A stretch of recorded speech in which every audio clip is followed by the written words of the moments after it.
a gente tem várias notícias desse Hospital Esperança. Segundo o próprio Vanderlei de Oliveira, que eu tive a oportunidade de conversar com ele, o Vanderlei de Oliveira, ele é o médium das obras da Irmã Dufour, ele falando que em desdobramento durante o sono fisiológico, ele foi levado até o Hospital Esperança, num dos sonos, ele descrevendo, tá? E de que ele perguntou para mim se já foi no FMG lá em Belo Horizonte. Eu falei assim, já passei. Ele falou assim, o Hospital Esperança é aquilo, né? É um prédio. São vários prédios recolhendo milhares de espíritos. Interessante isso, né? Ele falou assim que não é um prédio, são vários prédios, como assim, ele me lembrou, pediu para que eu lembrasse, semelhante ao FMG. Mas eu continuo aqui. O alto amor é a base para uma vida em sintonia. Essa é a última folha da introdução. O alto amor é a base para uma vida em sintonia com a mensagem do Evangelho do Cristo. Sua proposta, aliás, que nos amemos tanto quanto ao nosso próximo. Descobrir nosso valor pessoal na obra da criação é assumirmos-nos como somos. Sois deuses. Eis a mensagem de inclusão e o convite para uma participação mais consciente e responsável no destino de cada um de nós. Essa questão ele vai desdobrar, gente, durante todo o livro. Isso aqui é uma das bases da teoria da Hermance Dufour, da questão do alto amor. E, de fato, o budismo fala isso. A gente não tem como ter... A nossa compaixão estará incompleta quando a gente não inclui nós mesmos. O budismo sempre fala isso. E realmente não tem essa de eu amar você profundamente se eu não amo a mim mesmo. E essa questão de esse auto-amor não é coisa simples. Nós, muitas vezes, deixamos de lado muitas das nossas necessidades reais, necessidades mesmo, e acabamos nos anulando em prol de outra pessoa. A gente pode entrar em questões de missão, de real amor ao próximo, mas daqui a pouco nós vamos falar sobre a questão da relativização. Realmente, gente, não dá como. Nós temos uma função no nosso cérebro que chama ego, que ele é muito demonizado. De fato, o ego, se a gente viver no superego, a gente pode cometer até um crime muito fácil. Mas o egoísmo, que ela vai falar sobre isso, é fruto do ego. É fruto, mas ele é, de certa forma, uma espécie de função que nos ajuda a ter autocuidado. De fato, o que é o egoísmo do ponto de vista comportamental? A gente pode entrar em discussão filosófica, mas eu estou querendo levar aqui uma conversa um pouco mais para o lado da neurociência. O que é egoísmo para a neurociência? É quando você realmente não se preocupa com as necessidades do outro. Você não se preocupa com justamente o que o outro precisa. Isso é egoísmo. Isso é uma sobrevida nossa na selva social, na selva do dia a dia. Nós precisamos do egoísmo. Qual que é o problema do egoísmo? Quando, de fato, a gente passa literalmente a vivenciar isso de uma forma em que realmente ele passa a ser uma superfunção na nossa mente. É o superego. Ele pode levar à destruição. Nós sabemos que o egoísmo, o Evangelho segundo o Espiritismo estuda muito bem isso, ele pode levar à destruição. Mas olha que interessante, gente. Eu vou falar uma coisa para vocês, que todos vocês agora vão contextualizar comigo. Eu não estou falando coisa rara, o que eu vou falar não é raro, é comum. Chega um momento, quando a pessoa não tem o mínimo dessa função, chamado egoísmo, quando a gente não tem esse ego bem funcional, a gente perde esse egoísmo. E as necessidades do outro passam a estar acima da nossa. Quer ver o exemplo que eu vou dar com um profissional de saúde? Vocês já viram isso até na família de vocês. Eu estou dando apenas o exemplo, quer dizer que você seja sempre assim. É só para contextualizar. Olha só a falta de egoísmo, a falta de ego na vida da pessoa. Aquela mãe e avó. Eu pego isso várias vezes, já perdi a conta. 30 anos na área de neurologia. Aquela mãe que está cuidando dos filhos que já tem 40 anos e cuida dos netos praticamente o dia todo. Ao ponto de os filhos acharem ruim com a mãe quando a mãe não toma conta desses filhos. Essa mãe está doente, precisa se cuidar, precisa fazer atividade física, não tem tempo que cuidar do neto e cuidar da casa. E ainda tem outros seus afazeres, por exemplo, gostaria de fazer um curso, gostaria de estar aqui, vamos dizer assim, cuidar da sua espiritualidade. E ela não tem justamente essa questão, não sabe dizer não. Você fala assim, Carlos, mas são filhos. Eu também tenho filhas, eu sei como é que é isso. A maternidade, ela realmente, a mãe se mata para dar para os filhos. Mas chega um momento, que eu dou um exemplo para vocês, que falta esse egoísmo terapêutico, que eu estou falando que os espíritos vão querer me colocar na fogueira. Mas, irmãs, não vou estar falando sobre isso, tá, gente? Que faltou o egoísmo funcional. Não sabe dizer não. Gente, olha só, vou repetir. A mãe está ficando doente, não tem tempo para ela, quer fazer um curso, tem que fazer atividade física e está cuidando dos netos, está cuidando dos filhos. Não são nenéns. Nenéns são as crianças. Os filhos têm 40 anos. Vocês já viram esses contextos. Esse tipo de situação acontece no trabalho, que acaba ocorrendo o abuso. Quando a pessoa está muito disponível, existe abuso, tá, gente? Em qualquer relação, guarda isso. Não é só relação de patrão, empregado, é marido e mulher, amigo, amizade, a ver para fora. Você está muito disponível, não tem limite, vai ter abuso. Cada um tem que saber pôr esses limites. É assim na relação afetiva, em qualquer relação, gente. Porque senão adoece. Chega um momento que não adoece. A pessoa perde justamente esse ego, porque passa a ver a função do outro. Vocês estão vendo a importância, do ponto de científico, do egoísmo, do ego, que ajuda a preservar as funções da mente para lhe dar saúde, para que você cuide do corpo, cuide da sua mente, da sua espiritualidade, das suas finanças, que você cuide justamente da sua família, que você cuide assim por diante. Lembra que eu falei outra vez a importância do equilíbrio, gente? Na nossa vida nós temos 5 áreas, precisam ser equilibradas. Não é religioso, não é matemático, não existe. Vai ter áreas da sua vida e você vai dedicar mais como trabalho, onde surge o seu dinheiro. Mas imagina uma pessoa que vive só para trabalhar e ganhar dinheiro. Ela tem prazer. Isso existe, gente. Pessoas que passam 24 horas trabalhando. Porque está sempre, não, eu preciso de dinheiro, eu preciso de mais, eu preciso de mais. Ela vai negligenciar outras áreas da vida dessa pessoa. Então, é o comportamento compulsivo. Quando a pessoa está dedicando demais uma área da vida, passa a ser um comportamento compulsivo ou próximo disso. Por exemplo, uma pessoa que dedica somente a cuidar da família. Não estou falando de mãe, pai, que tem essa missão. Eu estou falando que a pessoa deixa de cuidar das suas necessidades pessoais e passa 24 horas cuidando da família. Quer dizer, ela deixa de cuidar da sua saúde, da sua espiritualidade, das suas finanças e de outras questões. Isso é, ela passa a negligenciar outras áreas da sua vida. Por isso a necessidade desse equilíbrio. Esse é o alto amor, tá, gente? Que é saber se dedicar, se doar, mas não ter disfunção. Porque você precisa desse egoísmo. Nós precisamos desse ego para falar para a gente o limite, que é muito difícil para a gente falar não, viu?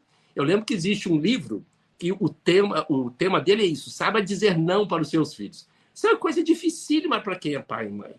Mas principalmente numa relação afetiva, numa relação com amizade, uma relação do trabalho, em que você tem que saber realmente colocar esse limite saudável para que não haja esse abuso.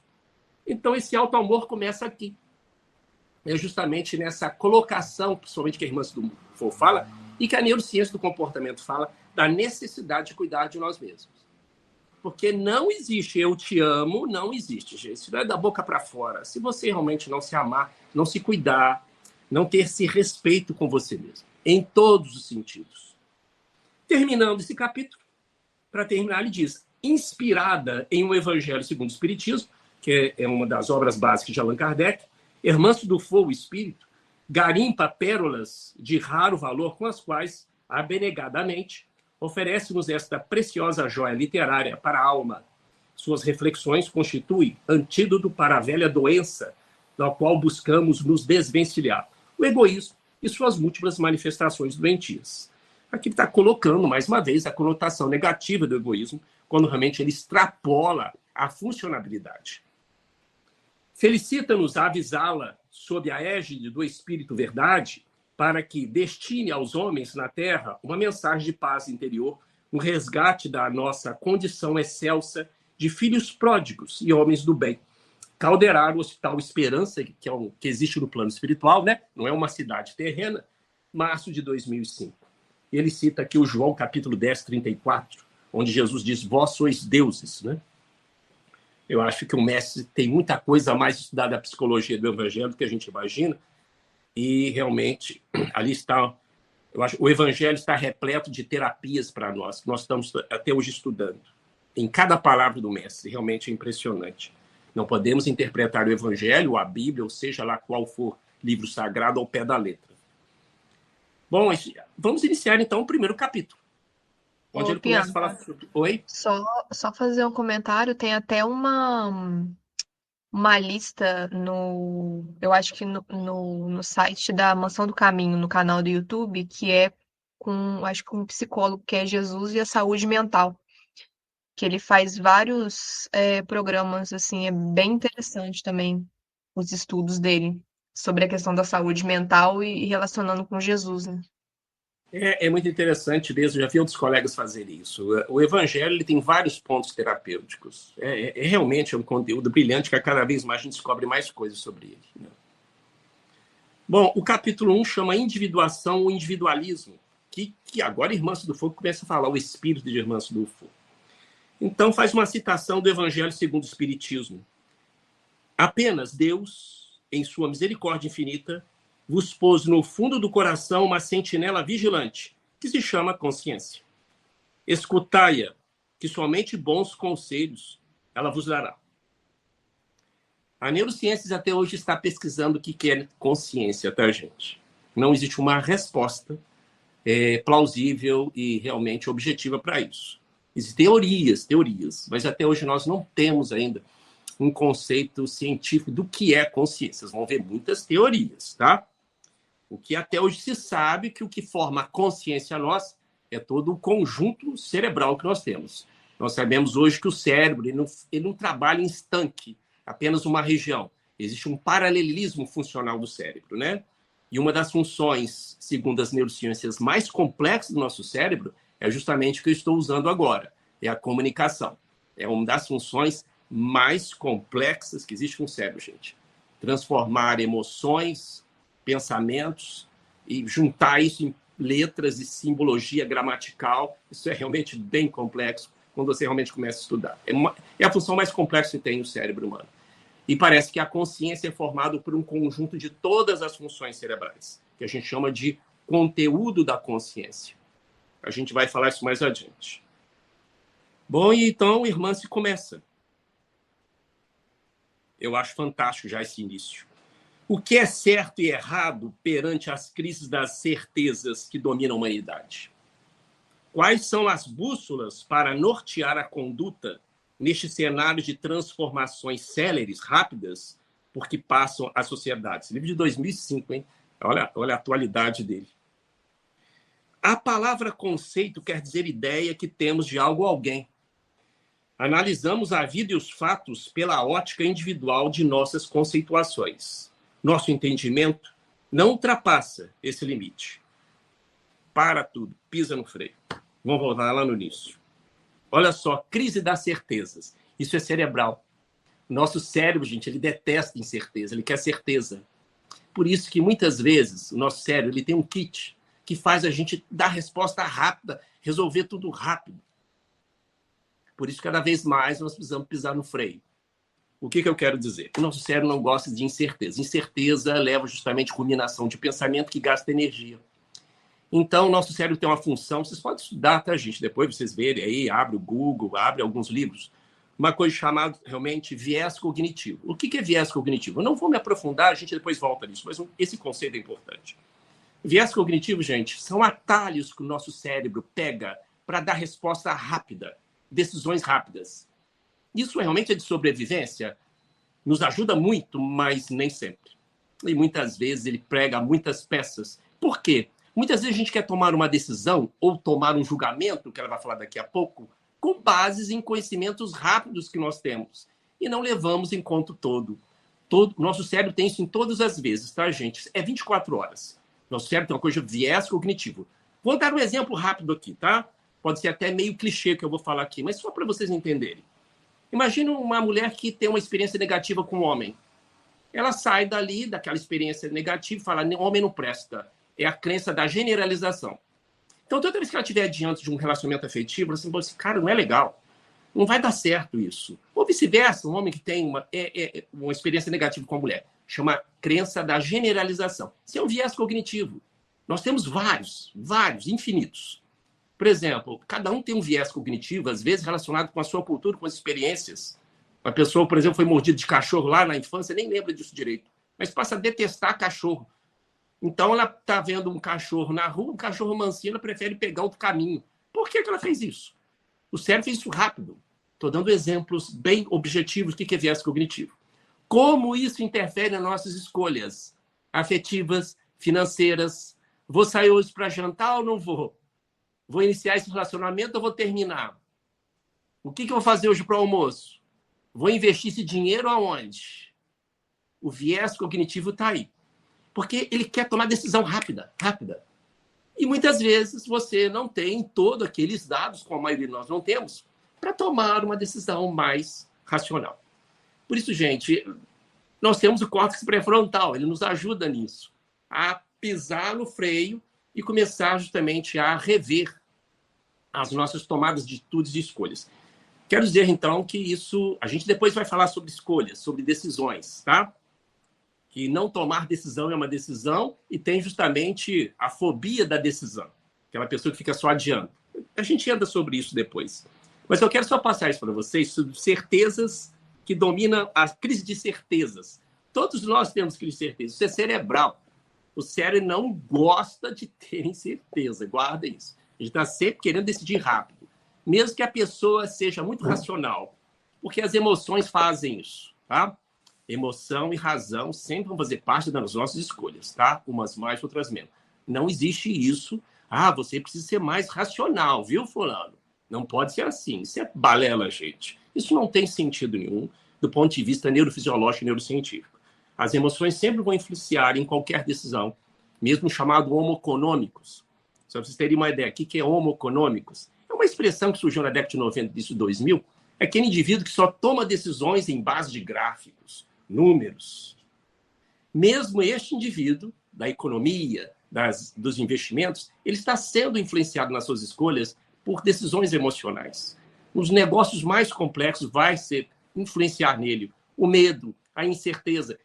Ele vai tomar decisões de acordo com decisões outras que ele tomou no passado e que muitas vezes não vai entender, as emoções vai levar ele a escolher o X ou Y, mesmo diante de números. Isso é comprovado em estudos científicos. Só tanto um exemplo para vocês, gente, como as emoções influenciam nossas tomadas de decisões. Aqui as emoções e os sentimentos. Já falei que as emoções estão nas regiões mais profundas do nosso cérebro, já falei quais são as emoções básicas, e os sentimentos são os mais diversos, que é produzido pelo córtex cerebral, principalmente pela região mais anterior, que é o córtex pré-frontal.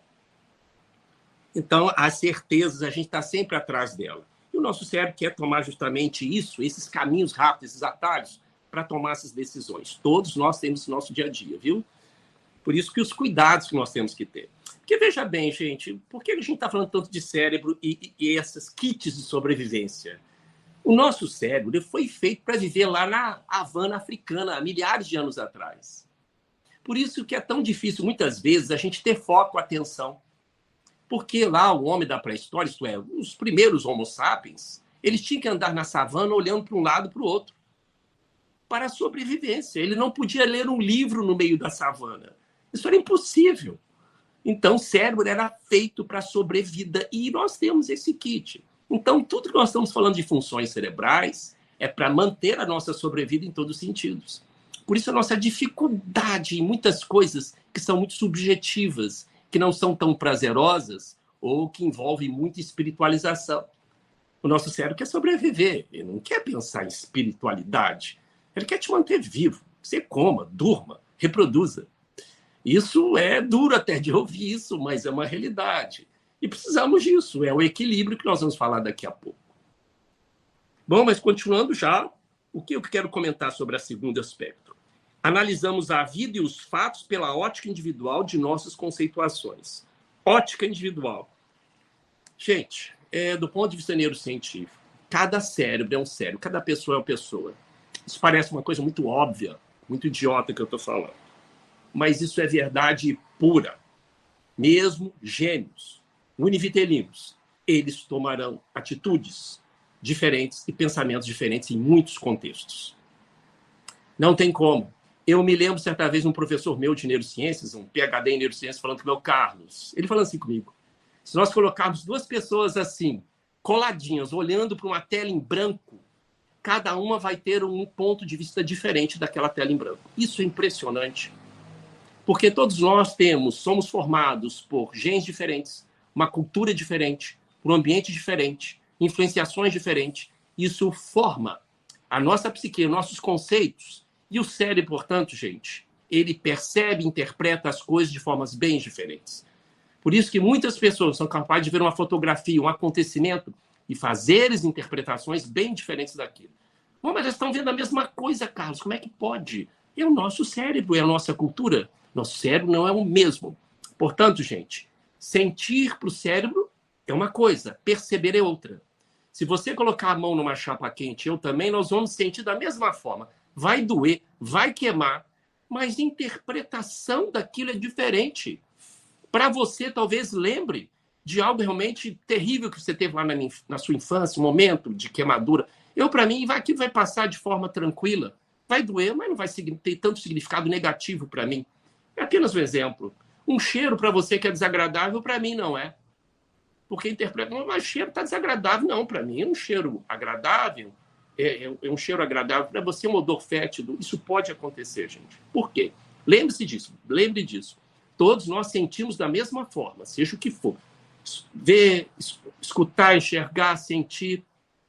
Sentimos todos da mesma forma, mas a percepção, a interpretação, o cérebro de cada um vai dar, de formas mais ou menos diferentes. Então, gente, realmente o ambiente será interpretado pelo nosso cérebro, será sentido pelo nosso cérebro, mas essa interpretação será, às vezes, bem diferente de cada um de nós. A experiência é muito sui generis, é muito individual. Por isso, os problemas, as discussões, principalmente entre os casais, os amigos, os grupos, sempre haverá uma forma diferente de interpretar aquilo. A leitura cerebral sempre vai ser diferente. Não tem como 100 pessoas fazer a mesma leitura de um evento, de um acontecimento. Nós vamos depois falar sobre isso, tá? E continua ela. Alguns desses conceitos resultam da vivência, que nós estamos falando. O cérebro vai se moldando, ele tem plasticidade. E a gente vai interpretando a vida de acordo com esses conceitos, que vai fazendo novas conexões e nos dando até viés cognitivos. Olha só, aquelas respostas rápidas que nós temos, pensamento rápido. Você fala uma coisa e já respondo. Não, que eu acho que é assim, assim, assado. Não é bem assim. Você não tinha tantos dados, mas você está tão acostumado de pensar naquela forma, naquele modus operandi, que você passa a responder e agir daquela forma. Não é porque é assim, Carlos. Porque eu sou assim, eu respondi daquela forma. Você não pensou para responder? Pensei. É que eu acho que é assim, é minha opinião. Quantas vezes vocês escutaram isso? Mas continua. Alguns desses conceitos resultam da vivência. Foram estruturados pelo uso de todos os nossos sentidos, olha aí, adquirindo significados. Olha, mais uma vez, ela vai falar aqui do significado, nós já falamos. O cérebro, quando ele encontra significado, encontra sintoma. Guardem isso. O cérebro é a maior estrutura, maior órgão, maior máquina de procurar significado, valor e recompensa. Guardem isso. Quando não encontra, vai encontrar sintoma. Ela continua. Chamamos-los experiência. Outros são fruto da capacidade de pensar e adquirir conhecimento. Determina os pensamentos predominantes na vida mental. Está querendo dizer que realmente a experiência que eu estou falando forma o nosso cérebro, a gente forma nossos hábitos, nossa forma de pensar, nossa forma de agir. Tudo isso forma os conectomas, desde a sua simples opinião sobre algo até algo que você faz no seu dia a dia de forma com maestria. Isso forma justamente a nossa experiência. E a partir dessa experiência, você vai se relacionar com o mundo, com as pessoas.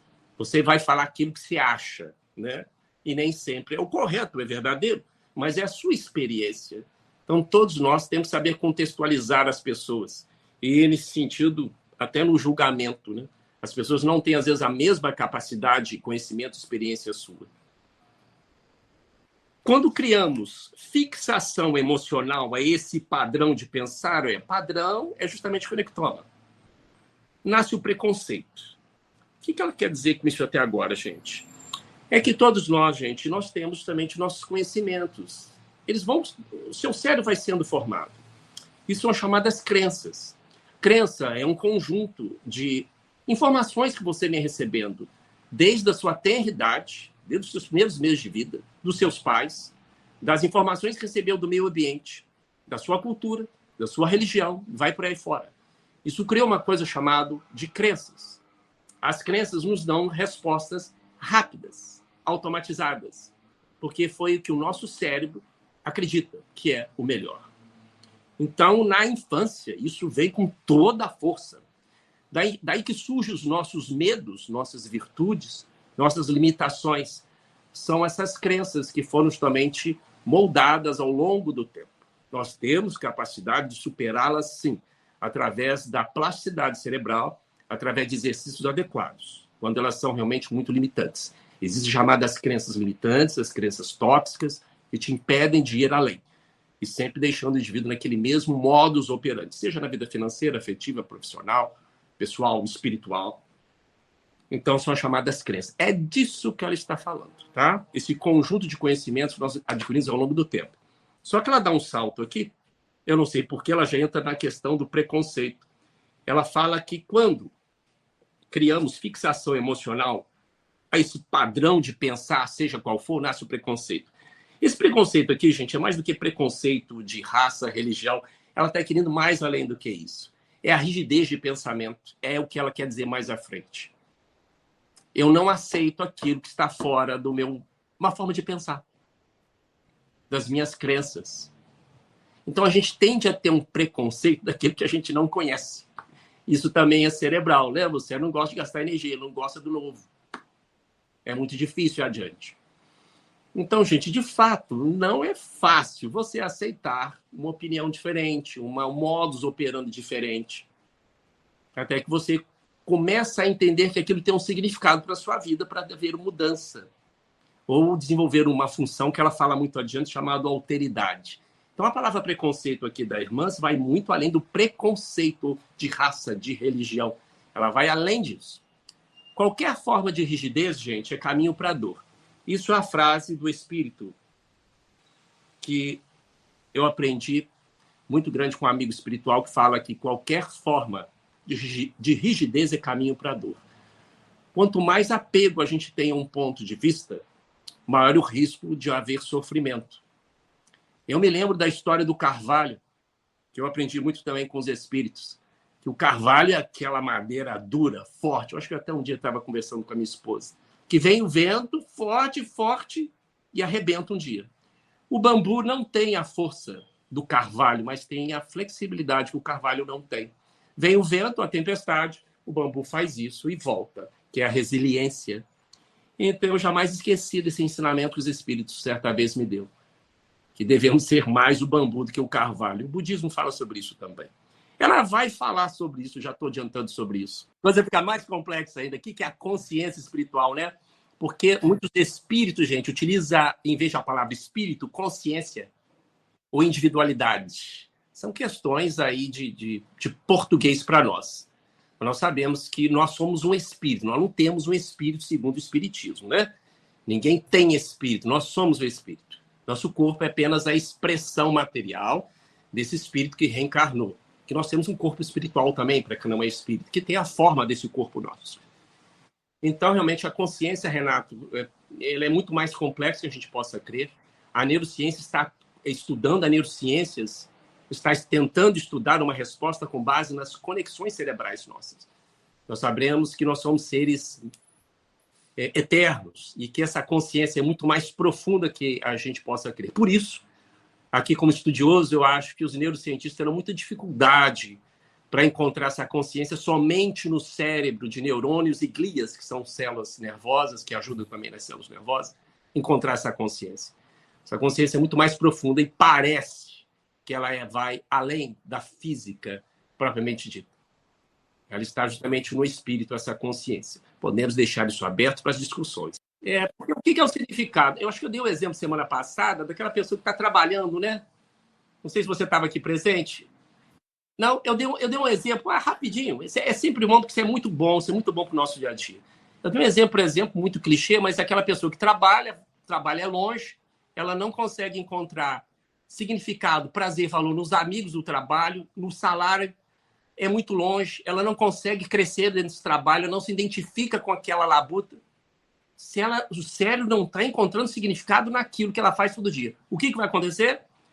Ela vai ficar mais estressada, melancólica, depressiva, doente. Olha o sintoma. O cérebro não encontrou significado, não tem valor aquilo para ela. Eu dei exemplo do trabalho, mas isso está na relação afetiva, no dia a dia que você possa fazer, no trabalho que você possa ter, no estudo que você está tendo, no curso que você está fazendo, na igreja ou no templo que você vai. Se aquilo não tem significado, valor, recompensa, o cérebro vai ter sintoma. É a tristeza, o desgosto, vazio, e assim coisas mais complexas da nossa vida, né? A gente começa a fugir para buscar o prazer, viu, gente? O cérebro é assim. Quando momentos da nossa vida a gente não encontra valor, a gente busca prazer em outras coisas. Daí o álcool, as drogas, o excesso de comida e as diversões. Você tenta preencher. O cérebro não é bobo, gente. O cérebro não é bobo. Se a vida não está legal, está vazia, não tem significado, ele vai encontrar esse outro local. Não estou querendo dizer com isso que isso justifica todos os nossos vícios, as chamadas drogadições, por exemplo. Existem outras influências complexas para isso. Mas é uma das principais explicações. O cérebro não é bobo para sobreviver, ele quer dopamina. Ele quer coisas que dão prazer rápido e fácil. Isso é bom para o lado, é ruim para o outro. Daí o equilíbrio que ela vai falar daqui a pouco, a irmã Sudofo. É muito difícil, Renato, você falar para a criança uma coisa que ela não entende. Ela não tem parâmetros para aquilo. É a mesma coisa nós. Alguém começar a falar um assunto com a gente, você não tem pontos de referência. É aquela sua experiência, não vai ali. Aí você tem que abrir a cabecinha para começar realmente a sair daquelas crenças, para começar a aceitar aquilo. É o que o budismo fala, que é você querer encher realmente um copo que já está cheio. A pessoa supõe que sabe tudo. Por isso que o nosso cérebro ele tende a pregar essa peça na gente. Ele não quer sair da zona de conforto dele. Por isso as crenças, principalmente religiosas, políticas, sociais, culturais, é muito difícil muitas vezes de se abrir para aceitar uma nova opinião. Porque o cérebro ele entende que aquelas crenças é para sobrevida. Olha como é que é a coisa mais complexa e profunda, gente. É apenas uma opinião dele. Não, é muito mais do que isso. É uma crença. E muitas crenças são cristalizadas. E, infelizmente, muitas das nossas crenças são tóxicas, limitantes. Não deixa a pessoa ir para a frente. Porque ela acha que aquilo é o pecado, ou é realmente uma limitação dela, não pode mais adiante, ou porque ela acha que aquilo não vai ser bom para ela, e vai para aí afora. A gente é capaz de dar conceito de tudo. Mas são as crenças, tá? Então, se a gente não estiver aberto para conhecer o novo, para desenvolver novas ações, Renato, a gente nunca vai conseguir hábitos positivos na nossa vida. Porque o nosso cérebro tende a fechar mesmo. E você fecha, eu fecho. Porque aquele é novo. O cérebro tem muita dificuldade de sair. Porque ele não quer gastar energia. Lembra? Quase 1/4 da energia do nosso corpo vai para o cérebro. Ele é muito glutão e não quer abrir mão disso. É importante modificar o cérebro, mas ele não gosta disso, tá? Então, deixa eu terminar aqui só mais um parágrafo. O preconceito conduz ao julgamento. O julgamento sustenta os rótulos. Olha só, nós estamos falando tudo isso. Os rótulos distanciam da realidade. Aqui, gente, é isso mesmo. O cérebro ele começa, com as nossas crenças, a se fechar cada vez mais. É o que eu falei para o Renato. E realmente gera um circuito chamado conectoma. Para aprender coisas novas, nós temos que produzir novas ações para virar novos hábitos, novos conectomas, para que ele se torne ações rápidas, para que o cérebro dê ações muito rápidas. O preconceito fecha a nossa capacidade de aprender coisas novas, de ver novos pontos de vista. Isso não é fácil, como eu falei. Nosso cérebro não gosta de abrir para isso. Não vou dar nem exemplo aqui, introduzir questões religiosas, sociais e políticas. Isso está dentro disso. Porque o cérebro entende que isso é sobrevida quando ele começa a querer entender ou ter novas ações ou novas crenças. Nós precisamos produzir, sim, novas crenças, mas isso não é fácil, tá? Então, mais do que nunca, gente, o preconceito, ele realmente pode destruir uma pessoa. Cada vez mais, isso faz parte da nossa sobrevivência. Eu não vou me adiantar, porque semana que vem nós vamos falar um pouquinho, recordar o comportamento de bando, o comportamento de tribo, que é justamente uma parte do nosso cérebro para a nossa sobrevivência pessoal, para a nossa sobrevivência do nosso grupo, para a sobrevivência da nossa raça. E todos esses kits, gente, se eles foram muito estimulados, eles facilitam o comportamento de julgamento, o comportamento de rótulo. Mas isso vamos deixar para a próxima.